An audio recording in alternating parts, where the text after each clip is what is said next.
Okay, so what if you found a message from the future? Not, not a warning, but a story.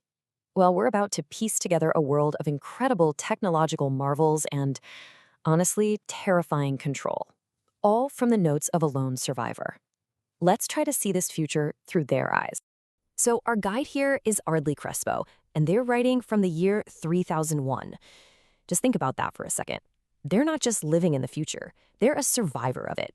And their words, they paint this chilling picture of a world just ravaged by both climate change and technological chaos.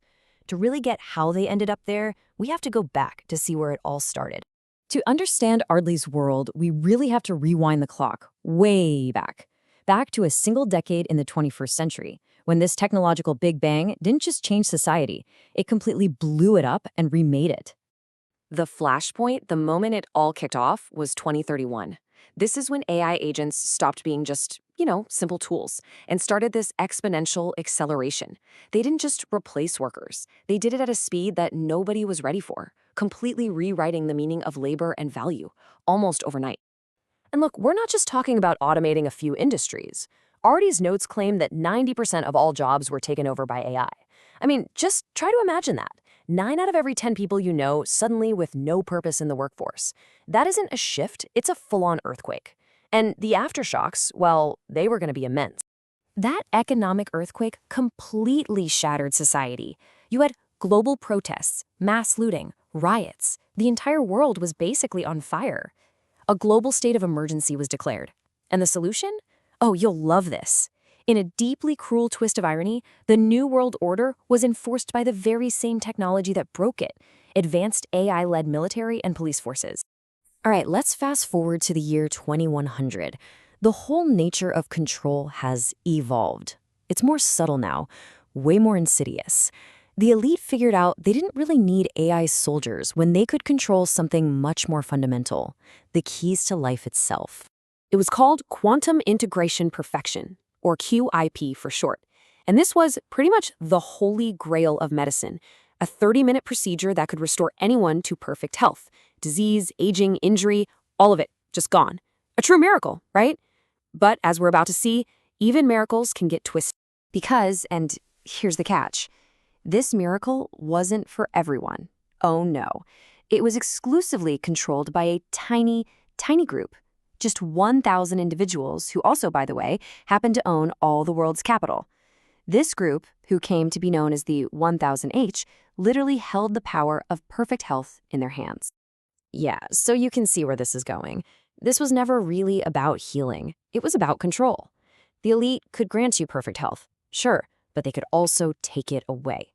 The treatment was reversible, which meant the entire human population lived in this constant state of dependency, completely and totally at their mercy. But you know what? Even that wasn't enough for them. In the year 2133, this elite group took the final, most audacious step you can imagine.